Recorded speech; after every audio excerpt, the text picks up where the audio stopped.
হাতি নিয়ে শুটিং করলেন নীল আলমগীর। সময়ের জনপ্রিয় ও ব্যস্ত অভিনেতা নীল আলমগীরের পশুদের প্রতি রয়েছে পরম ভালোবাসা। সেই ধারাবাহিকতায় এবার তিনি বন্যপ্রাণী হাতি নিয়ে একটি নাটকে অভিনয় করলেন। নাটকের নাম নিহার কলি। এটি রচনা করেছেন সেজান নূর এবং পরিচালনা করেছেন ফজলুল হক। নাটকটিতে নীল আলমগীরের সাথে জুটি হয়েছেন বরাবরের মতো জান্নাতুল সুমাইয়া হিমি।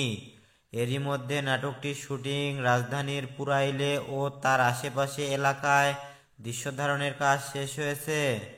নাটকের গল্প প্রসঙ্গে নীল আলমগীর বলেন, এই হাতির বয়স যখন কম তখন তাকে দিয়ে নানানভাবে অর্থ আয় করে একটি পরিবার চলে এবং তার খাবারেরও ব্যবস্থা হয়। কিন্তু যখন হাতিটির বয়স হয়ে যায় এবং তাকে দিয়ে অর্থ আয়ের সুযোগও কমে যায়, তখন পরিবারটি অর্থ সংকটে পড়ে যায় এবং হাতিরও ঠিকমতো খাবার যোগান দিতে পারে না।